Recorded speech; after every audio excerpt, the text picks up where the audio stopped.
The Phillies and Diamondbacks are playing for a trip to the World Series. Breaking it all down right here on The Gambler. This is the NLCS postgame show.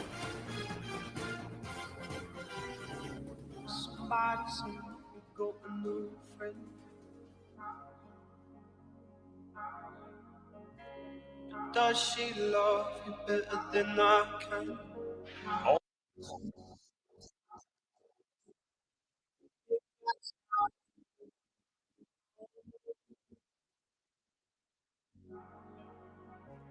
I know where you're at, I bet she's a pro.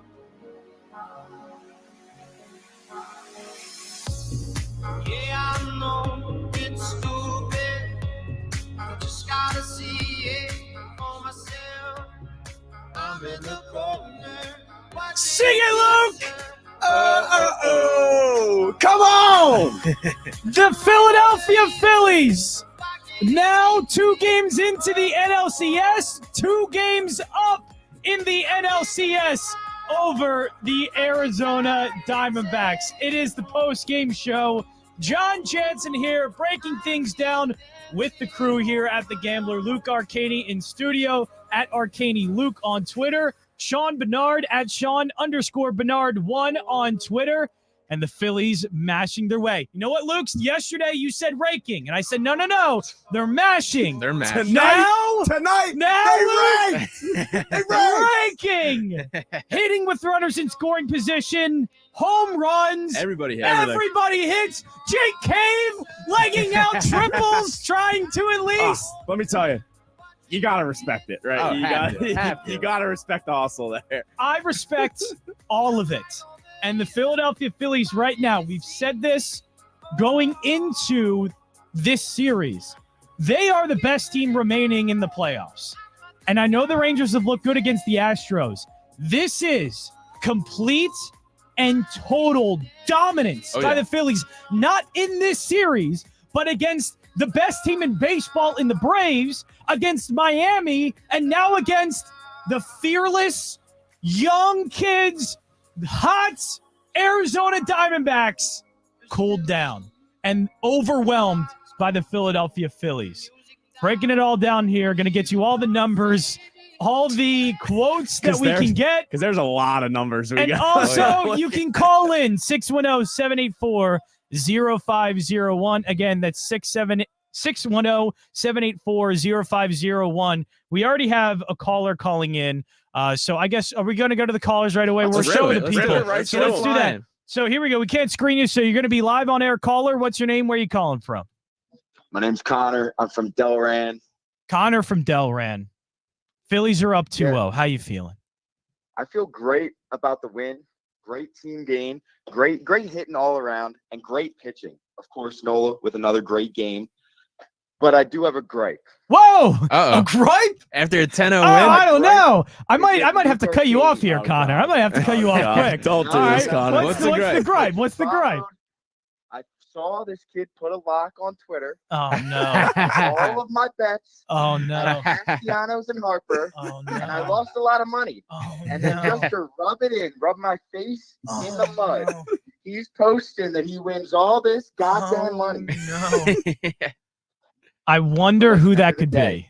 I wonder who is the one that gave you the locks. I don't know, man. Talking about all of these bets. I don't know, man. I made a lot of money. You made a lot of money. Oh, okay. I know it couldn't be Bernard. Are you going to share the I think it might be. Connor, check your if Venmo. I have to ask. Check your Venmo in about an hour. That is a legitimate gripe. Great win overall. Go Phils, baby. Go Phils. I love the call from Connor. You can call in as well. 610-784-0501. Don't take any betting advice from Luke. Just don't take his locks there. We also got another caller calling in. I'll put them on hold a little bit. Just because, Luke, I want to get your thoughts on this game. Most impressive part of this, we can go in a million different directions. We can go with the hitting with runners in scoring position, continuing to hit home runs. Also, Aaron Nola. I don't know where you want to start with this, but to me, Nola, we talk about Wheeler posting, incredible postseason numbers, and albeit a couple starts last year at the end of the postseason from Nola didn't go well. So far this postseason, though, a .96 ERA. That's got to be the most Ridiculous. impressive part of the day for me. Yeah, so Nola's the big standout. And when you win a game 10-0 and your starting pitcher's your biggest standout, that's a really good sign. Nola has been dominant in the playoffs. He's been dominant his last 5 starts. This postseason, 18.2 innings, 12 hits allowed, just 2 earned runs with 18 strikeouts. And like you said, the 0.96 whip. Nola has a 1.57 ERA and 5 career postseason starts at Citizens Bank. Just turns into a true ace every time he steps on the mound at the bank. And it keeps going back to that mechanical change that they made in the middle of September. His body, But that body is more change- square to the plate. Yeah. And they messed around a lot with the slide step. Nola started with that in the beginning of his career back in the 2018 year where he was a Cy Young finalist. If any runners got on base, he always went to the slide step. And then he stopped for a while. And it was a lot of that high leg kick, which is a reason why a lot of runners would be running on Nola. And ever since that mechanical change, they've gone back to the slide step, which is a huge reason why he's been so good with runners on base. That was Nola's problem all year, is that once runners get on base, he had that high leg kick still, and that's where he was struggling. And now that he's gone back to the slide step, I mean, I'm not going to jinx anything, but these home run numbers are down since the mechanical change. Like, I think he's allowed 1. It's the fact that they're now missing bats. Like, he's missing bats now. He's getting so many swings His and whip misses percentage now. on his curveball was the lowest it's been. And now this is only tracked back to 2017 on Baseball Savant. But since 2017, this was the lowest whiff percentage Aaron Nola has ever had on his curveball. And if you look, there's a correlation between his fastball and his curveball, and their whiff percentages at their highest in his best years, like last year. And also, I think it was 2020. He had a pretty good year as well. 2018. Yeah, in 2018. So, like, those numbers correlate. And now, finally, his curveball is getting whiffs. They are missing on his curveball. They're missing on his fastball. Now that that's up, Nola looks like this is not Nola getting back to some form or at least doing better. Luke, what this mechanical thing did, he looks now as good as he did during his career best years. This is some career best stuff from Nola. And we talked multiple times on the Daily Ticket that once you get to the playoffs, it's a completely different opportunity. And Nola struggled in the regular season. He struggled bad. I mean, he allowed like 32 home runs in like 31 starts, which is not good. Not what you want. No, not what you want at all. But he had the chance to basically rewrite his season. Because if the Phillies go and win this World Series, nobody's going to give a damn about Aaron Nola's regular season. Or the price tag that's attached to exactly, him, which is a huge thing. The second Aaron Nola throws 5 starts, allowing 3 total earned runs in the playoffs, and he walks away with a ring on his finger, Phillies are going to write him a blank check, that, and that's what it comes down to. Because if you can show that you can pitch in the playoffs, and Nola started off his playoffs great last year, and once they got to the NLCS, his arms started to sort of fall apart, and that happened with Wheeler too. It happened with everyone. These guys weren't used to it last year. Now these guys are ready, and they know that they're supposed to be here. And these guys are so locked in. It's unbelievable. And it's a vibe around a team right now. And we're going to get into the offense because there's just so much to talk about. But I've never seen a sports team in this country, in the world, that has had a vibe to them like the Phillies have. It's just unbelievable. Like, there's people that are watching Phillies games that I'm seeing that have never cared about baseball in their entire life. It's infectious. Yeah. It's infectious. Very infectious. You see this and you want to go to a baseball game. It's the whole city, not just the whole city. You're seeing guys like Dan Orlovsky in there, I'm sure, have no reason to watch a baseball game in the stands. Like, it's everyone. You got Passon, who's the big guy for like tweeting these guys are a machine. Yes. Like, it's this team that lost 280 combined games from 2017 to 2019 is like a powerhouse machine now in the playoffs, and looks like a team that's going to be a dynasty. Finally the daycare got involved, and that's good. But the players that you paid are showing up in yeah. the biggest moments. Every single one of them.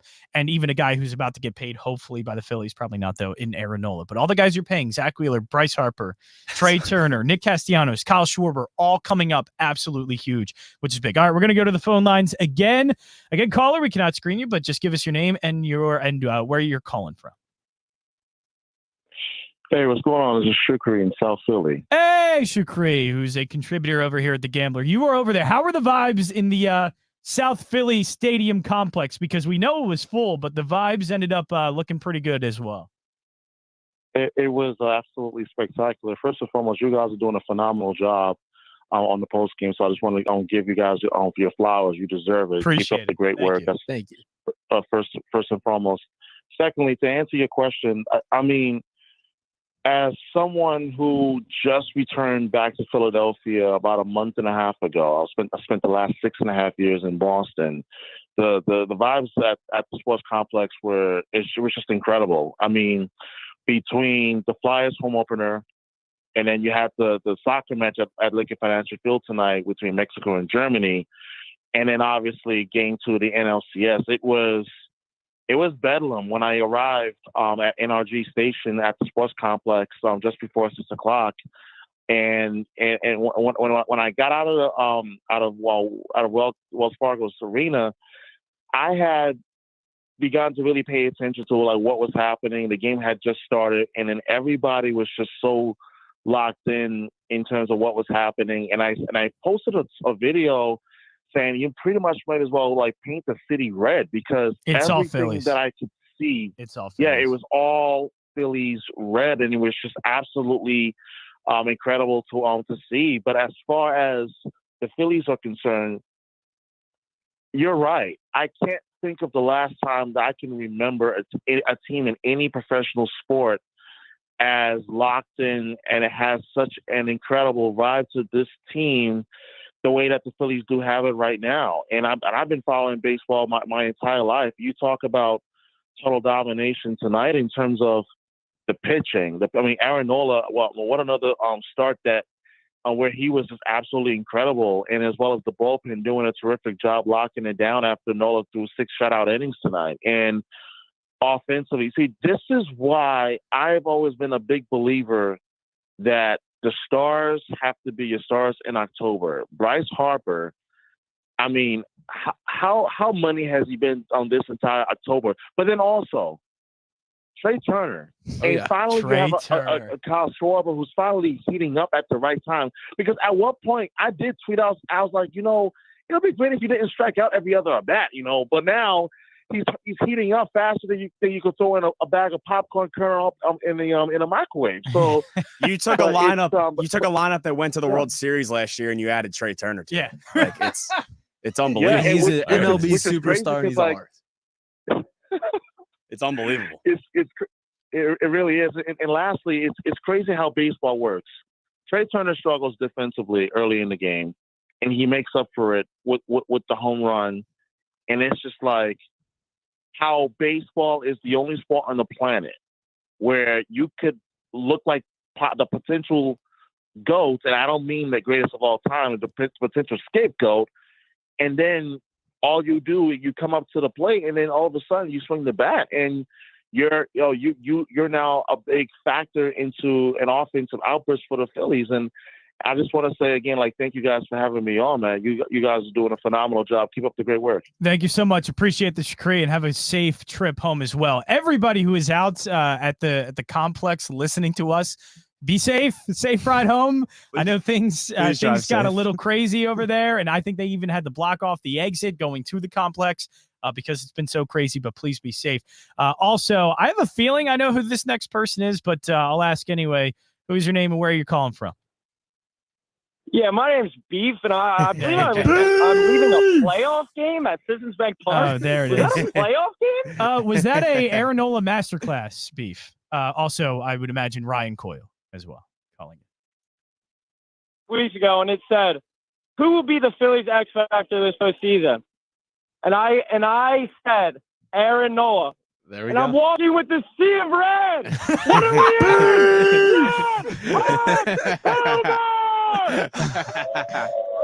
I love Beef, it. I absolutely love it. I'll let you go. Get home safe, Beef. Just can you get me that? Can you get home safe for me? I'm walking to the subway right now. I hit Not my a parlay. subway. Like, Boots you're not on the getting a ground. sandwich. You're going to the subway. Okay. You should go to Yeah. a subway. So you should go to a subway. You're probably going to a subway, Sea of too. Red to the subway. A parlay winner. I got two guys pissing in the bushes after me. We're up 2-0. Why even go back to Arizona? Yeah, I love it. You know what, Beef? I'll let you go.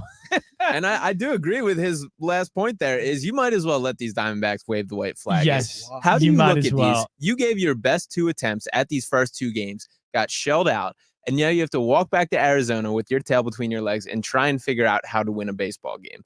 I can't imagine how you do that from Arizona's perspective. That these were not just wins by the Phillies. A 10-0 stomping, putting Jay Cave in this game, having a 22-year-old kid close out the final inning. That is what the Phillies are doing to a professional baseball. I'll tell you what, if everybody else is like Beef, that was Ryan Coyle, Beef Up Front, the podcast here at The Gambler. If everybody is like Beef right now, the entire city of Philadelphia is just levitating. It's just completely floating. It's only on cloud nine. It is only downhill for me. No, uphill, up, more. A great win, and I want to get a little bit more into the details as well. We talked a few parts about this game, Aaron Nola specifically, but I think a few other things just to point out real quick before we get into the bats and the lineup. Alec Boehm at third base has been a revelation. This guy has been a Gold Glover. As much as his bat needs to get going, and I think it does eventually, I cannot explain how big it is to have the Phillies defense, and especially one of their defenders that at times hasn't actually been great, to perform at a Gold Glove level. Now, I wish Trey Turner would come around, because if Trey Turner doesn't make these errors, it's even getting better for the Phillies. But to have a third baseman, a hot corner player as a vacuum like that is absolutely huge and essential, I think, even in the postseason. I mean, he gobbled up balls that usually are trouble in the corner, going to be extra base hits, and they end up being outs. That is valuable, and that is extremely valuable to me.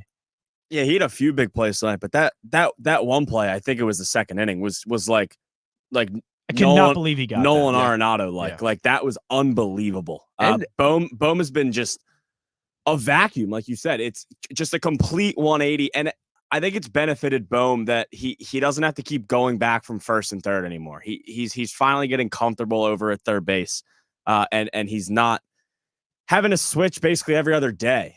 He's finally getting comfortable in his role, and he's getting comfortable over with the guys that he's playing with every day. Right? This team finally has a set infield, and it's not, well, one night it's Harper DHing and Boehm at first, and then the next night Jay Cave's playing first, right? It's your same 4 guys out there every night now, and I think that's just helping the guys in general, but I think it's really helping Boehm. And this is not a fluke thing for him. Think about last night in game 1, it was the double play that he's turning to close out that game. It's been all postseason, yeah. Those are balls that are going between his legs, or he's unable to knock down, or just, you look at past or an years, errant throw, right, or anything like that. Just, decision-making, too, has been trouble for him, situational stuff. And we're seeing this translate to his bat now. That is now waking up. We saw the big hit from him, that gapper to knock in a couple runs. Everyone's hitting. Bats woke up. Except for Rojas, I think. Yeah, but he's Rojas. He can do it every once. Yeah, gave Castellanos a little He's just there. He's just there for the kissies. He's just there. You see that? He's kissing Nick Castellanos. The vibes are up, man. They're out there kissing in the outfield. By the way, you can call in 610-784-0501, reacting to Phillies going up 2-0 in the NLCS and heading to Arizona to try and close out the series in games 3 and 4. Jon Jansen here with Luke Arcaini and Sean Barnard. I know we have a ton of stats to go through. I know, Luke, you said you had about 50 tweets bookmarked ready for some stats. I'll throw one out here because I think Sean Barnard, you mentioned this as we were talking as the game was going on. Rob Thompson has hit all the right notes. Over and over again, he's made the right pitching changes. It just feels like, because you even mentioned it too, as Jeff Hoffman was coming in, I think in the seventh inning, that this was a good moment, perfect moment, up 6-0, to get him some action, because the last time he came out, He didn't do so well against the Braves. Get his confidence up so you can maybe use him in a tighter spot if you have to go to your bullpen earlier, let's just say in game 4, game 5, or God forbid in the World Series. And Hoffman looked fantastic. That was some of the best stuff I thought he's had all postseason. So it just seems like Thompson's pushing the right numbers. This one comes from Sarah Langs, who is fantastic at Slangs on Sports. This was Rob Thompson's 25th postseason game as manager. It's 25th, which is crazy. 25 postseason games for Rob Thompson with the Phillies. His 18 wins is the first 25 in the first 25 games are tied for the most by any manager in postseason history. Yeah, and it starts at the top. That this all starts with Topper, of him setting the tone. That from this team as a whole, always has. Yeah, it always has. This entire run has always started with it. Just I think this team needed a voice like Rob Thompson, and also Thompson lets them be themselves. Right. You know, it wasn't the strict clubhouse, and now we see the personalities just shining through. And as a whole, this team, I feel like the approach this offseason, this whole postseason has been different, that they're more locked in. They're more about the business. It feels like last year there was a little bit of we're having fun, we're here, we're checking out the moment. This year they mean business, and that starts with Topper. That it's the exact same thing. That last year he was thrown in mid-season, still figuring things out, how to execute at his job. He now has been through it for a whole year. He knows these guys. He knows them so well. He knows how to push all their buttons properly, make the right calls, make the right moves. And it's really impressive the way that I really do believe it starts with Topper. The way that he's just made every right decision from start to finish in these playoffs is so impressive. I mean, from the management of the bullpen, the pitching, everything has been, I just can't tip my hat enough to what he's done. Yeah, I mean, this time last year, he was supposed to be retired. Like, he said that he was going to retire after last season. And once the Joe Girardi got fired and Rob Thompson took over, the other day he got interviewed and they asked him about if this team wins a World Series, would you consider just retiring there? Because his original plan was to retire last season. And he said, no, I'm having too much fun. Like he's having so much fun with these guys. And these guys, I mean, read the sweatshirt. Like, they got hoodies made for this dude. Like, they ride with him like all the way. It's just such, like, I've never seen something like it with a coach. Like, it continues to fall back on the vibe of this team that they will do anything for anybody in that clubhouse. Like, and it's not just, we talked the other night about how these guys are hanging out with Liam Castellanos, right? And they're hanging out with them at their houses, and these guys are going out to dinner together, right? And they're doing these matching overalls, like all this stuff. It's just like, you don't get this anywhere else. And there's nothing phony about it either. They're so real about it, and they don't care. Like, they're going to clinch out in Arizona, and 26 guys are going to run out with their shirts off and overalls and jump in a pool in right field. Like, you just don't get that anywhere else. And it's such a unique thing that this city has, and this Phillies team has been able to buy into this with these fans, because these fans are just so behind this team right now. I've always liked that Thompson manages kind of fearless, that he is aggressive, because some managers, we've seen it, they get tight. Sometimes, they wait, like last year with the Padres, you wait to get somebody like Hader in. Mm-hmm. I just like that Thompson is fearless enough to be aggressive in situations, to go to his bullpen when needed, learning now to maybe leave guys out there a little bit longer. Now, it does help you when you're hitting the ball as well as the Phillies are, so you don't have to make those decisions in tight situations. But a good example of that was game 2 or game 1 against the Braves in the last series, coming up with that strategy of, hey, let's take out Suarez as soon as we can and get to our bullpen and play matchups as much as we can. And it worked, and having the, I don't want to say emotional intelligence, because I don't really like using those words together, but it's just the getting everybody that should be involved, knowing who to tell, knowing how to push the right buttons. It's remarkable. And I think the proof is in the numbers there, that he has 18 wins in his first 25 games as manager. But we also got some other things. Luke, you actually posted this one. I like this number. Outscoring teams, Luke? Yeah, they hit. Like 70. It's like, so it's they mash, they rake, like whatever we you can decide, say. whatever so the Phillies word. have played 14 playoff games. This is from Arcaini Luke over on Twitter. 14 playoff games at Citizens Bank Park over the last 2 seasons. They've outscored opponents 76-31. They have a 45 run differential at home in 14 games. They're averaging beating teams by over 4 runs per game at home, which is remarkable. It's remarkable, and it's remarkable that they've done it while facing teams like the Braves. Like the Braves, the Padres last year. That's the thing too. Like they're not facing bad pitching. And it is very clear. Like that number tells you that they are dominating these games. And so far, with the run differential just in the series, everything though, all the numbers, all the metrics, the way the Phillies are hitting, the OPS numbers that the Phillies are getting as a team, everything is completely overwhelming the Diamondbacks. They don't have it. Look, the series is 2-0. It goes back to Arizona. I guess anything can happen, quote unquote. But this is complete domination. I don't think Diamondbacks have the talent, have enough players. And also, the Diamondbacks kind of looked like an 84-win team. Oh, yeah. In the last two games, especially in this game. Their bullpen obviously isn't deep, and that showed in this one because their bullpen got shelled. Their starting pitching is supposed to be their strength, and it hasn't been. Then you even get to the lineup, they're getting completely overwhelmed by great pitching, and then we saw the mistakes. They start making mistakes. They start letting that ball in the infield drop. Yeah. Like it's the little things that start to pile up on them and to make you realize like this team is not ready for this. They're just not ready. You can't make mistakes against the Phillies. That's what we said last night, because the second you make a mistake on the mound, the ball goes 400 feet into the stands. We saw it with Trey. Merrill Kelly threw him a meatball. He hit it around like 425 into the left field stands, right? They are just raking and just beating up on pitchers, and they're making them pay for every little thing that they do wrong. The Diamondbacks are going to go back home and think they have a chance. The Phillies put up 15 runs on Zach Gallen and Merrill Kelly combined. Right? So what? So now you have to go back home.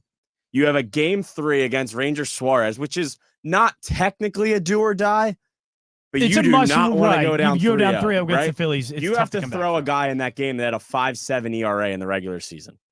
And then if you lose that game in a complete do or die to avoid getting swept, you have to have a bullpen game against this Phillies lineup. Like, where do they go? They're not going to. They're not going to throw Gallen on short rest. A team like the Diamondbacks and what the Phillies, the blueprint to underdogs winning series are. Get yourself in good situations so those games, like you're saying, don't matter as much. So the Phillies can win your Zach Wheeler start, win a game on the road when you're on the road, win that first game. They got themselves in great positions to where the bullpen game didn't have to matter as much. So then you can obviously play a little bit loose when you have Noah Syndergaard in the mound, things like that. The Diamondbacks are completely, this is the opposite of that. This is you lost your 2 great starts. And by the way, like Merrill Kelly was good tonight. I was about to say, I know the number. Like he gave up 3 home runs, which isn't great, and ended up giving up 4 earned. I think the Phillies just honestly spoiled a really good pitching day. That's all it was. And so that tells me that Diamondbacks have no shot in this. If you spoil that was the Diamondbacks' chance with a pitching performance like that, and the Phillies just spoiled. Yeah, and it shouldn't be like go under notice that this was the Diamondbacks' best shot, that this was their 1-2 punch that they were bringing at you. This is how they built this team, as these were their 2 horses that they were riding off as pitchers, and the Phillies just simply can out-hit them, that their hitting is good enough right now to take down these top talents on the mound. And that's really impressive. I totally agree. I think Merrill pitched pretty well tonight, and the Phillies just were able to overcome that. That's the level they're in. That's how locked in they are. How deflating does that have to feel? Like, that a pitcher, what do you do? Like, I thought Kelly had great stuff, and I feel, what? I bet he probably felt I'm pitching pretty good. Like I'm feeling good. Hey, I gave up at the time before the 3rd home run, and then the extra run came in. I feel like he has to feel at the time. All right, I gave up 2 hits, and they ended up home runs, but I've only given up 2 hits. I mean, how many times I think he put out 7 in a row at one point. He had to be feeling great. How many times have you and me talked about it that you don't advance in the playoffs without pitching? Yeah, you can't. Look at the Dodgers. And look at this Diamondbacks team, right? You don't advance without pitching. And that's why the Diamondbacks still wasn't enough. That is why the Astros are in these playoffs still, and that is why the Rangers are in these playoffs still. Well, on the flip side of that is you have Merrill Kelly having this great game, the Phillies spoiling it, but on the other end, Nola's just mowing everybody down. I mean, he got out of the game 82 pitch count that Aaron Nola had. He got out. Like he could have gone out if it wasn't, the inning in the 6th inning, if it didn't take too long. I would have loved Aaron Nola to go out for one more. I would have loved it, but I completely understood it. They just in the 6th inning, they ended up getting 4 runs. So now their lead was up to 5. They were up 5-0. You don't risk and he injury, was sitting down for a while, risking injury. 5-0's a great spot to use Jeff Hoffman, to use Matt Strahm, to use Kerkering. Like, that is a perfect spot to use those guys to get them some confidence and to make sure Aaron Nola, because you just said, and I thought it was a really good point. Nola was, I thought, gassed, and even Wheeler way at the end of the World Series last year, tired, pitching a lot, because they were the only two guys. Because you didn't want to get last year into your bullpen too quickly. Because if you got into it too quickly, you're probably pitching guys that you don't want to pitch. Instead of Alvarado, instead of, I'm forgetting last year who really stepped up for them other than Alvarado. But you wanted to get to a couple of guys in your bullpen, and that's it. This year, okay, we can take a step back. We can rest Nola a little bit. We can take him out of the sixth, up 5 runs. Let's put in Jeff Hoffman. I mean, last year was really just almost only just like Alvarado and Dominguez. That was your two guys. It was a very, very and you short had Wheeler bullpen. and Nola at the top. Ranger was your Swiss Army knife last year. That was the one. Ranger, But the part of that I said, Ranger won you games, but having to use your number 3 starter as a Swiss Army knife also hurt them. It did. Because and then having to pitch Syndergaard in game 4 having to throw everywhere, and that hurt them. And now they don't have to do that, right? They built this bullpen up to where Orion Kerkering, who pitched in the 9th inning, the guy with probably the nastiest pitches on this entire team, he is gross. Is like your 8th option in the bullpen right now. Like they have just a roster of guys that can go down and could just get outs for you. While you still have Nola, Wheeler, Ranger, and you have a guy who may have not ended his season great, but a guy who won 15 games for you that hasn't even thrown an inning in the playoffs this year in Walker. And you have Sanchez, who was a huge surprise, right? It's all about pitching depth, and it's something they did not have last year. Yeah, pitching depth. It's a great thing to have, and it's going to help them because I think it's going to help. The most important thing in baseball. And I think it's going to help Nola when he pitches 82 pitches and is able to go out with a 5-0 lead. By the way, Aaron Nola, go ahead. You had the win, right? At plus 185. I was about to say. Cash the win. Plus 185, Aaron Nola to record a win. So far, that is now the 3rd start for Nola. So we've had 3 starts for Wheeler, 3 starts for Nola. In those 6 starts, they have cashed the record to win bet in 5 of them. The only one that they didn't was the game that they lost. If they win, it's jumping on teams early. It's pitching great early, and then your bullpen shutting down these games. So to me, that's a way right now to bet the Phillies. Is record to win instead of a money line, instead of a run line. You know that the Phillies are going to win. Ambush pitchers early. Starting pitching does well. And I think even Ranger Suarez could be a good candidate for this as well. Because it was only game 1 with the Braves that they ended up taking them out early because they had a strategy and they're going against the Braves lineup. But now you're up 2-0 in the series. You can leave Suarez out there a little bit longer. Like, you can leave him out there for 5 innings and he can pitch very well. He can get the win. He recorded a win too in that start later on in that series. The Phillies are now 26-3 when Aaron Nola pitches at home against a non-divisional opponent. Wow. When they are over minus 140 on the money line. So if they are a heavy favorite and Nola is pitching at home against any team that's not in their division, they're 26-3. So we got a quote, by the way, from Merrill Kelly. Okay. Another one? You want to hear the quote? It's short, it's short but sweet. Short but sweet from Merrill Kelly. Let's see. It was definitely loud. That was the quote. He said it was definitely loud. He's not wrong. Not wrong. Yeah. I mean, a lot of things to be loud about in that game too. Listen, if you guys want to win a game in Arizona and you guys want to come back here for game 5, we can make it a lot louder. Right? We got some left in the tank still, I think. If Merrill wants that action, we can make his way back here. Phillies, by the way, opening up game 3 as minus 1.5 favorites on the run line at plus 120, minus 130 favorites on the money line. Minus 130 with Ranger on them. I honestly expected a heavier line than that they were minus 160 entering today. I mean, I've taken the minus 1.5 every single game so far in the playoffs. I'm not going to stop that trend with Ranger Suarez going up against a guy who almost had like an ERA close to 6. So I am going to take them on the run line to go up 3-0 in the series. It seems like a lock right now, just with how they've been playing. Yeah, and look, Diamondbacks, certainly this is the game they're going to unload everything. And this is a game that you have to win because you don't want your bullpen game to be a must win, right? Oh, you cannot rely on a bullpen game for you. Right, they're not going to win this series going out 3-0. Yeah. They're not going to win this series. It's too much for them to do that. I also just sent you, by the way, a link to. I want to see video of this. I want to put up video on our StreamYard of this. Is this the guy getting of tackled? the guy getting my tackled? God. It wasn't just tackled. This guy got leveled. So I want to show that security guard waited his entire life. Yeah.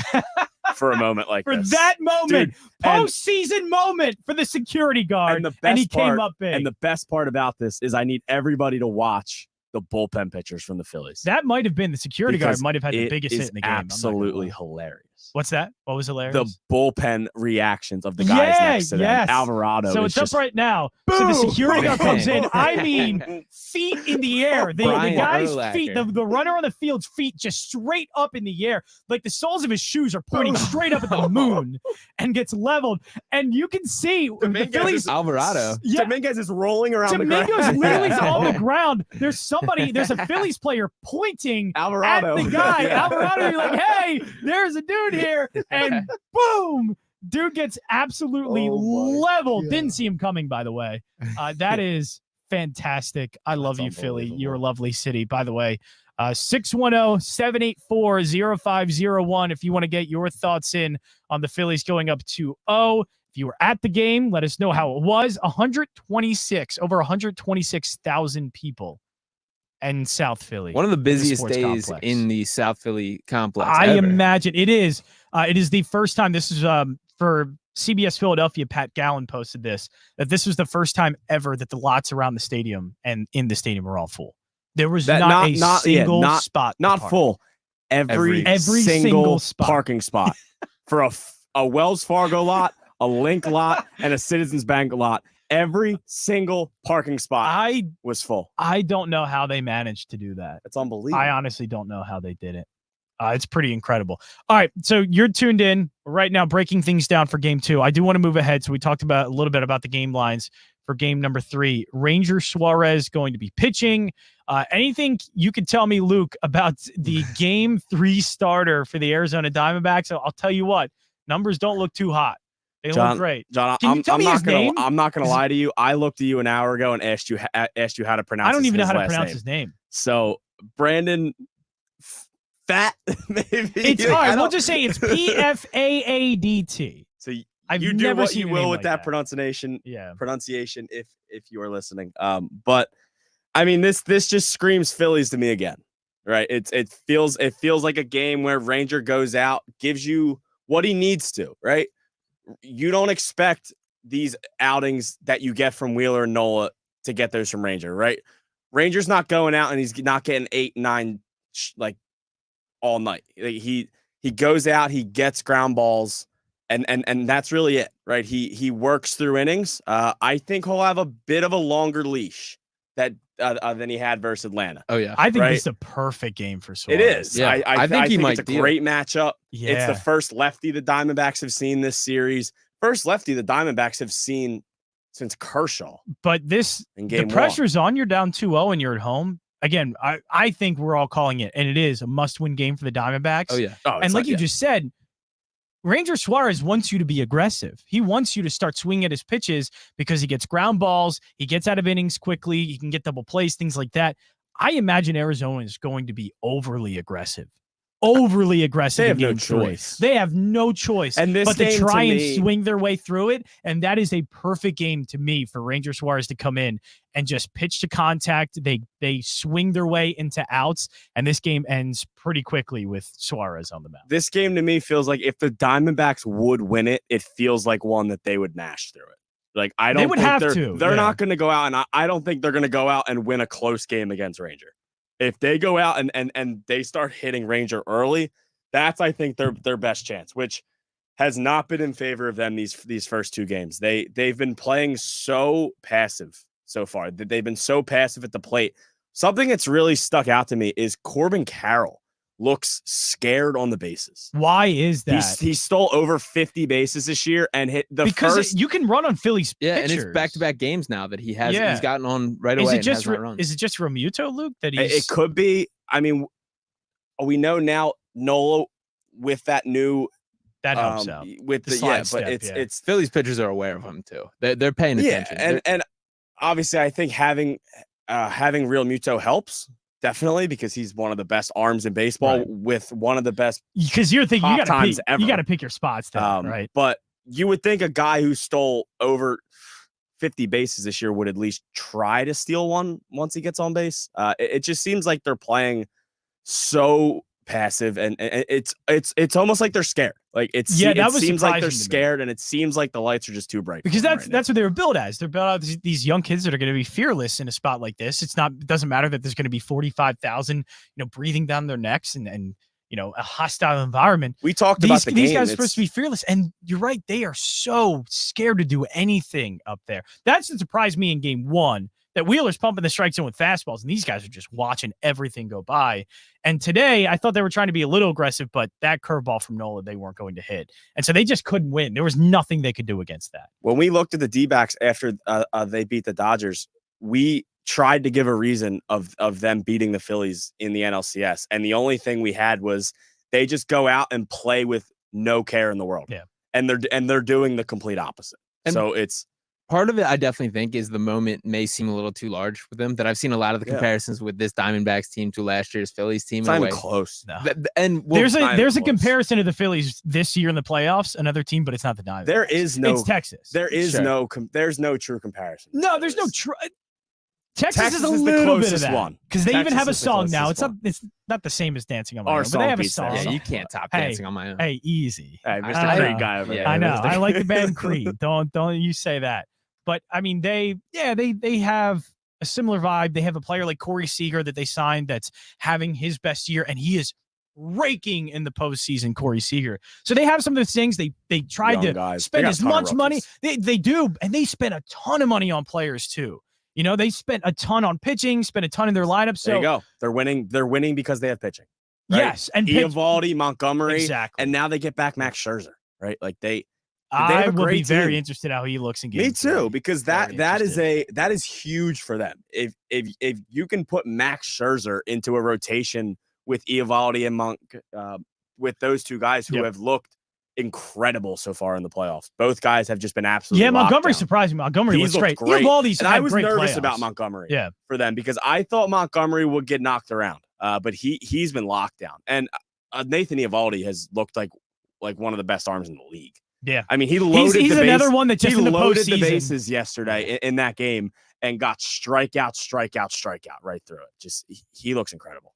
Yeah, to step up in a situation like that. But that's one, he's like Wheeler to me. That's just once he gets into the postseason, he is a much different pitcher. So, Texas is the only one that kind of reminds me of that. Diamondbacks weren't that. Diamondbacks don't have the talent for it. Right. That's the thing. It was just two pitchers, and that's it. And it feels like this Diamondbacks team is made up of like those pesky guys around the edges that like you don't like playing against, but they miss the centerpiece. And they don't have that guy. They don't have a Bryce Harper is obviously an extreme example here because we can't take for granted how special this run has been by Bryce, but they don't have a centerpiece of this Diamondbacks team that even their best players are not what you need to make serious runs at this point. And you look at the teams and left you can't make in Texas, they have Adolis Garcia, they have Corey Seager. And you look at Houston, and even though they're down in this series, they have Alvarez. They have Jordan, they have Altuve.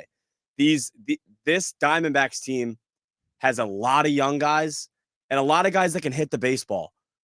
But if you have Tommy Pham hitting third on your team in the NLCS, like you can only go so far. Right. And like they need a star. I think they're gonna go out and get one. I think it's probably they need to look, right? I don't think he's gonna ever even think about going there, but they need to put everything in for Shohei if they can.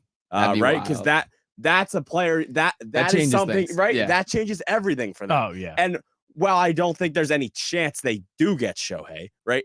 That's something you have to go for. You have to go for a guy like that. You have to go for more pitching, right? You have to go for bullpen. You have to go for a star. Listen, they're a good baseball team. Like they're not a bad baseball team. There's just no match for the Phillies. And it's this Phillies team is just on a different level. And the difference is, you mentioned there, Arizona's going to have to pay up for players if they want to compete on a level like on a stage baseball like is now, right? And now you it have really to pay is to win. Empty the pockets. You have to pay to win. The Moneyball thing can't work. Oakland did it, and they did it in an extreme way, and it somewhat worked. But right now we're seeing, and I think the Phillies are the best example of it, pay. And that's why it was so important for Middleton, not just to sign Harper. Harper was just the beginning. You got to sign Turner. You got to sign next? Romuto back. JT. We know. Man. Bring Shohei home. I don't. Well, not Shohei. I was going Nola, but okay, you can go Shohei. Yeah. Bring Shohei home. No, I Pretty mean, much the same Nola. thing, right? Nola after this game is he's getting the bag. Oh yeah, He's getting a very, very He's big bag. he's back to,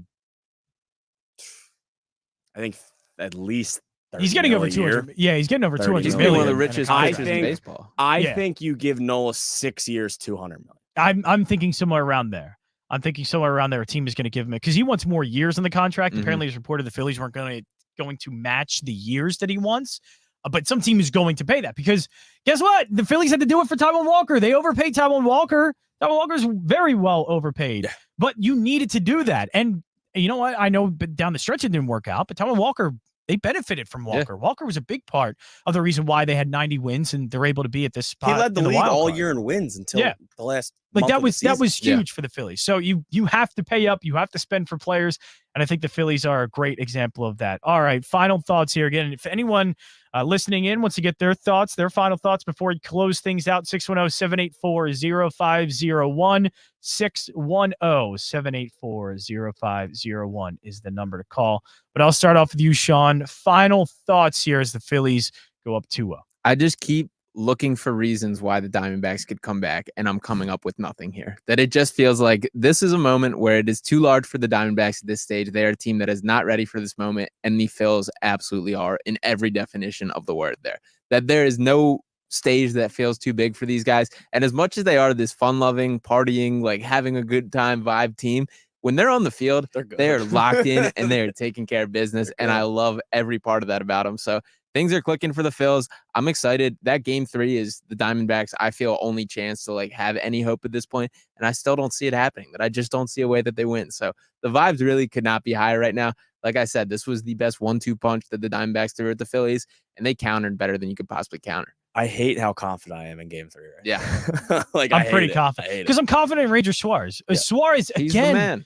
all of it's Pull the video up. The I video spraying the cannot- beer in oh the my locker. God. Oh, yeah. He's the man. He's the man. I just can't believe this. None of this should be taken for granted, by the way, because this is all special. This is stuff that's not normal. We don't see this very often. We especially don't see this 2 years in a row. You know, Harper is having an insane postseason run. Trey Turner right now is having an insane postseason run. Nick Castellanos right now is having an insane postseason run.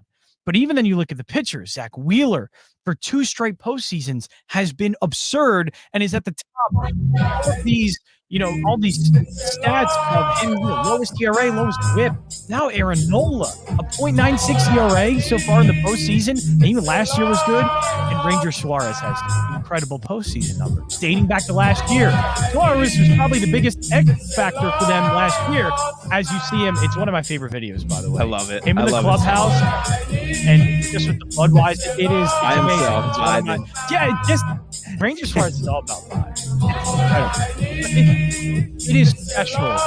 The postseason performances we are seeing from each and every single one of these players. I know some are doing well, but I mean, for multiple guys to be doing things that we don't normally see in baseball, The Brandon that Marshes. don't ever right. Even Marsh is having an incredible postseason. Do not take any of this for granted.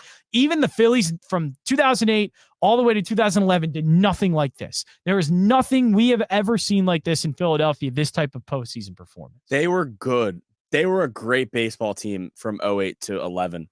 They weren't infectious like this team. Mhm. It's this team, and that was really going to be my last thought here. Is basically what you said, John. Please don't take this for granted. And I'm really just going to add on to you here because it's something like I've never really witnessed in sports. Like I have never had as much fun as I'm having watching this baseball team. And like, I loved last year. Last year was unbelievable. And God, John, oh my God. Chills out here. Keep going. You got it. No, it's just a different feel. And they came up 2 games short last year. And it was like, I felt like my heart got like ripped out of my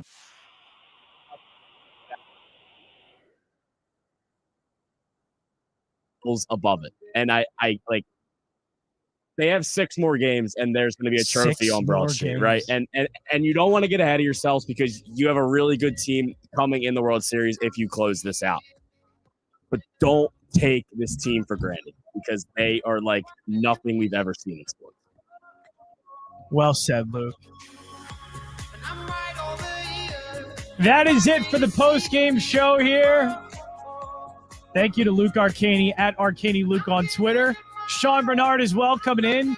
Producer, host, social media, whatever. He does all of it. Sean Barnard at Sean_Barnard1. I know late night for you guys coming in here, so I appreciate you coming in, Luke, 2 days in a row. I appreciate that. My name is Jon Jansen. You can follow me at JJansen34. Thank you to those that called in, especially Connor, and making sure to let us know that Luke sold the bag.